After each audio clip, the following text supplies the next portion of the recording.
జై భారత్ అయోధ్యరాజశాల నమస్కారాలు తెలియజేస్తూ మిత్రులారా, ఇటీవల జరిగినటువంటి సార్వత్రిక ఎన్నికలు కౌంటింగ్లు అన్నీ అయిపోయి ఏ పార్టీ ఏ పార్టీ విజయం సాధించింది అనేది మనం అంతా చూసుకుంటూ ఉన్నాం. జయాపజయాలన్నీ కూడా గమనించుకుంటూ ఉన్నాం. పోతే భారతీయ జనతా పార్టీ 240 సీట్ల దగ్గర ఆగిపోయింది.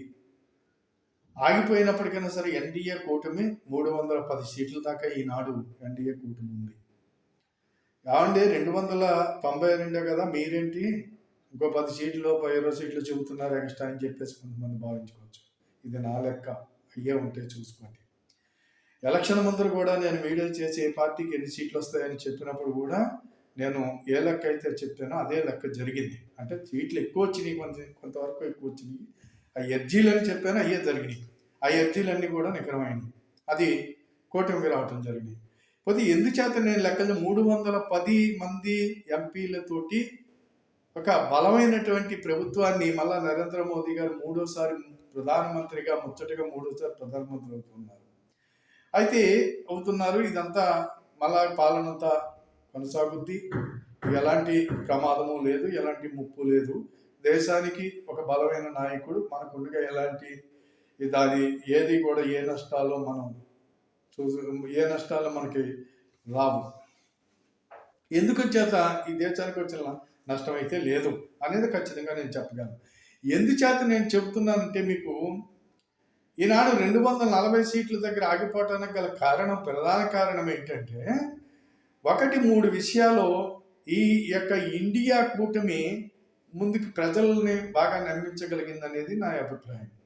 ఏమంటారా ఈ 3 అంశాలు అనే దాని గురించి చూసినట్లయితే, రాజ్యాంగ 400 సీట్లు నాకు ఇవ్వండి, నేను బలమైన ప్రభుత్వాన్ని 400 ఎన్డీఏ కూటమి 400 ఇవ్వండి, నేను ఇంకా అనేకమైనటువంటి కఠినమైన నిర్ణయాలు తీసుకోవాల్సినటువంటి సమయం ఆసన్నమైంది అని చెప్పి మోదీ గారు చెప్పినటువంటి మాటకి వీళ్ళు ఏ రకంగా ప్రజల్లోకి తీసుకెళ్లారంటే 400 సీట్లు మోదీ గారు అడుగుతున్నారు, రాజ్యాంగాన్ని మార్చేస్తారు, రిజర్వేషన్ తీసేస్తారు. ఇలాగా కొన్ని భయాల్ని ప్రజల్లోకి తీసుకెళ్ళటంలో వీళ్ళు ఖచ్చితంగా సక్సెస్ అయ్యారు. అయితే రాజ్యాంగాన్ని మార్చటం అనేది ఎవరి తరము కాదు. రాజ్యాంగాన్ని ఎందుకు మారుస్తారు? కాంగ్రెస్ పార్టీయే దానికి నచ్చినట్టుగా సవరణలు చేసుకుని అనేక మార్పులు చేర్పులు చేస్తుంది కాంగ్రెస్ పార్టీ దుర్మార్గంగా. భారతీయ జనతా పార్టీ అలాగే రాజ్యాంగాన్ని మార్చే హక్కు ఏ పార్టీకి లేదు. ఇది సామాన్య ప్రజలు గమనించలేకపోవటం అనేది బాధాకరమైనటువంటి విషయం. రెండో విషయం ఏంటంటే రిజర్వేషన్ ఎందుకు ఎత్తేస్తారు? అసలు రిజర్వేషన్ అనే జోల్ని ఎవరు టచ్ చేయరు. దాన్ని కూడా బలంగా తీసుకెళ్ళగలిగారు. ఇకపోతే మూడో విషయం ఏంట్రా అంటే, మేము గెలిస్తే అనేక ఉచిత పథకాలు వాళ్ళ ప్రజలకి వీళ్ళ మేనిఫెస్టోలో పెట్టారు. ఏమి నమ్మలేదు కూడా అని ప్రజలు. నమ్మితే వాళ్ళని గ్యారంటీగా నెగ్గించేవాళ్ళు. పోతే ఉత్తరప్రదేశ్లో ఎందుకు బాగా 40 సీట్లు ఓడిపోవటం జరిగింది అనేది లెక్కేసుకుంటే, ఉత్తరప్రదేశ్లో మేము ఓటేయండి, మీరు ఈ ఓటేసిన ప్రతి ఒక్కరికి కూడా ₹1,00,000 మేము ఇస్తాము ప్రతి మహిళకి అని చెప్పి వీళ్ళు అక్కడ గ్రౌండ్లో బాగా ముందుకు తీసుకెళ్ళి వాళ్ళకి దరఖాస్తు పత్రాలు పూర్తి చేసి, ఇదిగో మీకు అకౌంట్లతో సహా దరఖాస్తు పత్రాలు పూర్తి చేసి, మీకు ఎలక్షన్ అయిపోయిన తర్వాత ఇదిగో మీరు వచ్చి ఈ ₹1,00,000 మా ఆఫీస్కి రండి, మీకు ₹1,00,000 మీ అకౌంట్లోకి వచ్చేస్తాయి అని చెప్పేసి వాళ్ళందరినీ కూడా నమ్మించారు. ఆ రకంగా ఉత్తరప్రదేశ్లో ఓట్లు వేయించుకున్నారు. మరి ఈ ₹1,00,000 అనేది పెడతానంటే ఆశ, కొడతానంటే భయం అనేటువంటి పద్ధతిలో ఈ ₹1,00,000 వస్తున్నాయి కదా మనకు అనేటువంటి ఉద్దేశంతో మహిళా మనులు చాలామంది ఓట్లు వేయటం జరిగింది ఇండియా కూటమికి. ఆ రకంగా ఉత్తరప్రదేశ్లో భారతీయ జనతా పార్టీ నష్టపోయింది. అక్కడ సరే అయిపోయింది, ఏదో అయిపోయింది, అబద్ధాలు చెప్పారు. ఈ రోజుని వీళ్ళందరూ కూడా లైన్లో నుంచి కీలో నుంచి ఆఫీసుల చుట్టూ కూడా వీళ్ళు లైన్ కట్టి ఏది మా ₹1,00,000 అని అడుగుతూ ఉన్నారు. ఈ రోజున అడుగుతామంటే దానికి ఎవరు సమాధానం లేదు. వాళ్ళు ఎవరికి కనీసం పట్టించుకున్నవాడు లేడు. రూ. 1,00,000 లేవు, ఏమీ లేవు. వీళ్ళందరూ కూడా లబోదిబోమని నెత్తి నోరు కొట్టుకుంటున్నారు ఈ రోజున. మమ్మల్ని అంటే కాంగ్రెస్ పార్టీ పేద ప్రజల్ని దారుణంగా మోసం చేసిందనేది మీరు ఖచ్చితంగా ఇది గమనించుకోవాలి దేశ ప్రజలు. కాంగ్రెస్ పార్టీ పరిపాలనిస్తుందని ఎందుకు అనుకుంటున్నారు? కాంగ్రెస్ పార్టీ ఇండియా కూటమి పరిపాలనిస్తుందని ఎందుకు అనుకుంటున్నారు? మరి రూ. 1,00,000 ఓట్లేసేసరే, రూ. 1,00,000 1,00,000 వాళ్ళు ఇవ్వలేదు.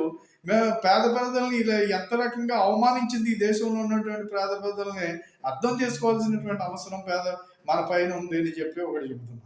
ఇకపోతే ఈ దేశంలో ఎవడైతే జైల్లో ఉన్నాడో ఖలిస్తానీ తీవ్రవాది ఎవడైతే ఉన్నాడో తీవ్రవాదిని కూడా నెగ్గించారు ఎంపీగా. అలాగే కన్నయ్యలాల్ అనేటువంటి వీళ్ళందరూ తీవ్రవాదులు ఉగ్రవాదులు ఎవరైతే ఉన్నారో ఇద్దరిని ఈ రోజున పార్లమెంట్కి పంపించింది సమాజం. అంటే సమాజం ఎటుపోతుందో ఒకసారి ఆలోచించుకోవాలి. మనం ఎటుపోతున్నాం అసలు? మనం ఏం ఆలోచిస్తున్నాం? ఉచితాలకి ఆలోచిస్తారా? లేకపోతే డబ్బులు ఇస్తానంటే ఓట్లేద్దామా? లేదా ఎవడో ఉగ్రవాది తీవ్రవాదిని ఈ రోజున మామూలుగా పార్లమెంట్కి పంపిస్తే ఆ పార్లమెంట్ గౌరవం ఏమి గాను. మరి ఇలాంటి ఒక ఖలిస్తానీ ఉగ్రవాది ఈ రోజున పార్లమెంట్లో అడుగు పెడుతున్నాడు. ఇంకొక తీవ్రవాది ఆ కన్నయ్యలాల్ అన్నవాడు అడుగు పెడుతున్నాడు. ఈ రకమైనటువంటిది ఏదైతే ఈ దేశంలో ఒక ఐపీఎస్ ఆఫీసర్గా మచ్చలేనటువంటి ఒక మహారాజులాగా ఒక ఒక ఒక కొదమసింహం లాంటి వాడు అన్నయ్యమలయ్యని ఓడించారు. ఈ సమాజమే నాకు కావాలి, ఈ సమాజం యొక్క సేవే నాకు కావాలి, ఈ రాజకీయ అరాచకాలు కుటుంబ రాజకీయాలని పారత్రోళాలని చెప్పి నడుం కట్టుకుని తన ఉద్యోగానికి రాజీనామా చేసి ప్రజల్లోకి వస్తే బ్రహ్మరథం పట్టారు కానీ ఆయన గెలిపించలేదు. అంటే సమాజం ఎట్టిపోతుంది ఒకసారి ఆలోచించండి. ఇండియా కూటమి అనే దాంట్లో ఎవడు మంచాడున్నాడు, ఎవడు పరిస్థితులు ఏమిటి ప్రజలు గమనించకపోతే అర్థం చేసుకోకపోతే మరి ఏ రకంగా ఉంటుందో దేశ పరిస్థితి ఆలోచించండి. దేశం అంటే చిన్న విషయమా? చుట్టూ ఉన్నటువంటి దేశాలు భారతదేశం ఎంత అభివృద్ధిలో ముందుకు పోతుందని చెప్పి మన మీద కుళ్ళితోటి కుతంత్రాలతోటి ఎన్నెన్నో అరాచకాలు సృష్టించడానికి చూస్తూ ఉన్నారు. ఈనాడు ఒక బలమైన నాయకుడు ఉన్నాడు కాబట్టి వీటన్నిటిని మనం తట్టుకొని నిలబడగలుగుతున్నాం, వాటినన్నిటిని ఎదిరించగలుగుతున్నాం అనే సంగతిని ప్రజలు గమనించుకోకపోవటం నిజంగా బాధాకరమైనటువంటి విషయము. అందులో బాధాకరమైనటువంటి విషయం. మరి ఏం చేద్దాం మనం? ఈ దేశంలో ఉన్నటువంటి హిందూ సమాజం ఎందుకు ఐక్యత కాలేకపోతుంది? కులాల పేరు మీద ఎందుకు ఇడిపోతుంది? ఉత్తరప్రదేశ్లో ఈనాడు కులాల పేరు మీద ఇడిపోయి కూడా ఉత్తరప్రదేశ్లో భారతీయ జనతా పార్టీకి నష్టం చేసిందనే దాంట్లో పక్కాగా నిజముంది. అది కాబట్టి ఈ హిందూ సమాజం పటిష్టంగా లేకపోతే ఈ దేశం ఈ ధర్మం సర్వనాశనం అయిపోయే పరిస్థితి వస్తే మనం ఎక్కడికి పోవాలో ఒకసారి ఆలోచించండి. అది కాబట్టి మిత్రులారా, ఈనాడు యావత్ భారతదేశ ప్రజానికానికి అందరికీ నేను ఒక పౌరుడిగా, భారత పౌరుడిగా నేను ఏం చెప్తున్నానంటే ఆలోచన చెయ్యండి. కరెక్ట్ అయినటువంటి ఆలోచన చేసి నాయకుల్ని ఈ రోజున కేజ్రీవాల్ చేసినటువంటి దుర్మార్గమైన కార్యక్రమాలు ఏమిటో మనం గమనిస్తూ ఉన్నాం. అలాగే ఎవడైతే స్టాలిన్ ఉన్నాడో అక్కడ ఏ రకమైన రాజకీయాలు చేస్తున్నాడో మనం గమనిస్తున్నాం. అదే రకంగా పశ్చిమ బెంగాల్లో ఎంత దారుణంగా వ్యవహరిస్తుందో మమతా బెనర్జీ చూస్తున్నాం. ఈ రకంగా అందరినీ కూడా ఎవడైతే ఉత్తరప్రదేశ్లోని అఖిలేష్ యాదవ్ పాకిస్తాన్కి జిందాబాద్ అంటారు. మరి ఇలాంటి వాళ్ళందరినీ నెగ్గించడం అనేది అంతవరకు కరెక్ట్ ఒకసారి ఆలోచించుకోవాలి మనం. కాబట్టి మిత్రులు ఆలోచించండి.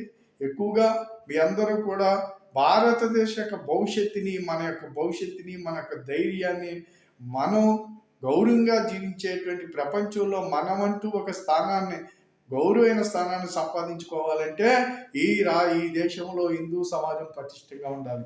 కులాల పేరు మీద ఇడిపోయి ఈ రకమైనటువంటి స్థితికి బలహీనమైనటువంటి ప్రభుత్వాల్ని ఏర్పాటు చేస్తే దేశానికి ఈ రోజుని అనేక దేశాలు ఈ ఇండియా కూటమికి విపరీతమైనటువంటి ఫండ్స్ను పంపించినాయి. ఎట్టి పరిస్థితుల్లో అక్కడ ఉన్నటువంటి నరేంద్ర మోడీని ఓడించండి అని చెప్పి సాధ్యం కాలేదనుకోండి, వాళ్ళ వల్ల కూడా కాదు. ఏదైతే 2047 ఏదైతే ఉన్నదో అప్పటి వరకు కూడా భారతీయ జనతా పార్టీ యొక్క లక్ష్యం నెరవేరుతుంది.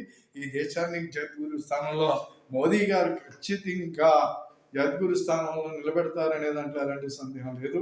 కాబట్టి ఇప్పటికైనా సరైన ఆలోచన చేయమని చెప్పేసి యావత్తు తోటి భారతీయులందరికీ కూడా ఆలోచించమని చెప్పేసి సూచిస్తూ మరి మీ అందరికీ నమస్కారాలు తెలియజేసుకుంటూ సెలవు తీసుకుంటున్నాను. జై భారత్, జై హింద్.